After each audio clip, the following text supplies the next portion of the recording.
Sushant, thank you for joining me on Leadership in a Crisis. And we are in a crisis right now. How is this crisis affecting you and your business? Thanks for having me, Stu. I think I'm in the same boat as a lot of other small, medium-sized businesses in Vancouver and in Canada. We don't really have a market to sell our service. Uh, while the measures that are better, been used for longer than most. So pretty nervous. How's it affecting or impacting your human resources or staffing levels? We've certainly cut back most of our part-time payroll folks to the bare minimum or nothing at all. We have renegotiated with certain suppliers who provide HR services to us to try to at least maintain a relationship, but we're down to maybe 50% of our capacity pre-crisis. The government introduced some measures last week, and the details have started to come out now. Do you feel that they are going to provide you with some of the support that you need to ensure that you can Yeah. keep going, especially with uncertainty around how long this is going to last? This 75% wage subsidy isn't really 75%. It is 75% up to a maximum of $58,000. And so if you look at what kind of businesses employ that bracket of an income range, they're mostly businesses. High-tech businesses, IP generating businesses cannot hire people for $58,000. You can't in Vancouver, you can't in Toronto or Montreal. So, our average payroll is $85,000 and above. Goes up to the mid-hundred somethings. And so if you factor that in, of course, with pay cuts and all that stuff, it's really a 25% wage subsidy for high-tech businesses. Is that Right? enough? And so if you look, it's certainly helpful, but it's not enough to not mince words.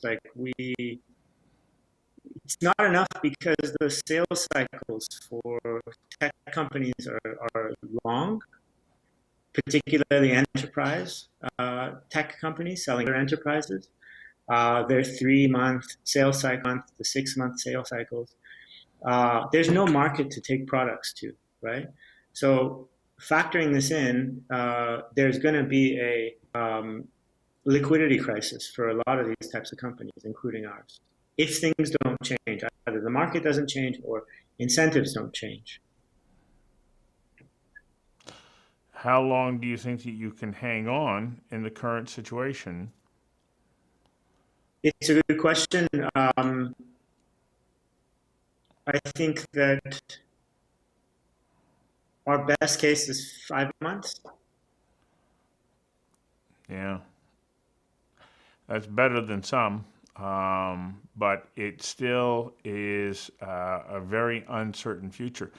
What are some of the other things that you're doing to try and keep your cash protected so that you can stretch that out for as long as possible before you have to start to make really, really hard decisions?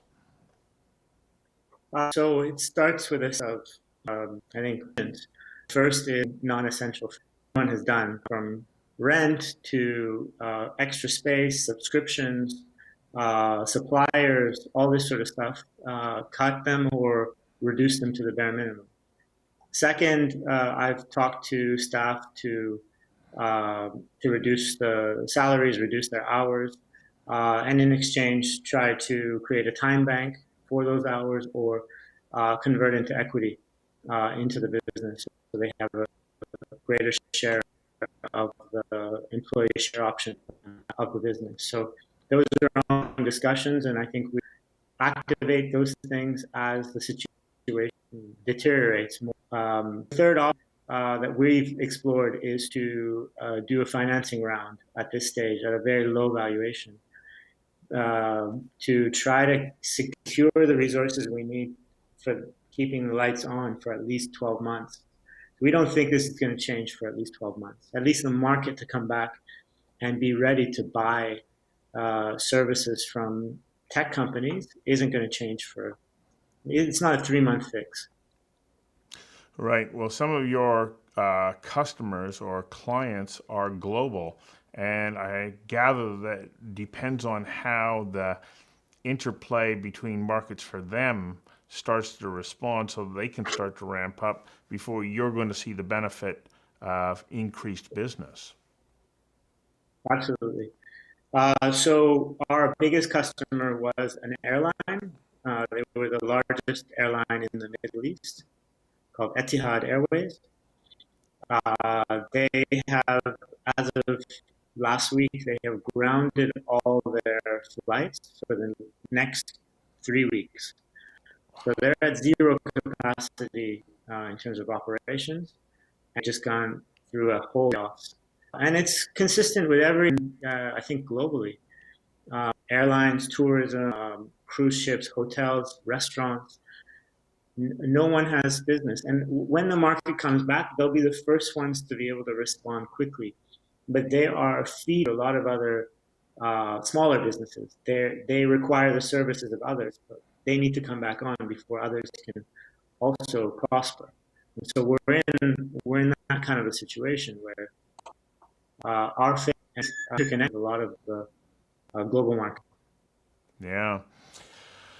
Well, I'm in a different kind of business, but I'm also in the same situation where I am wondering how things are going to move forward, and it really is a week by week situation, and it requires a very fluid response to what's happening. I'm sure that this has tested you as a leader in ways that you never anticipated.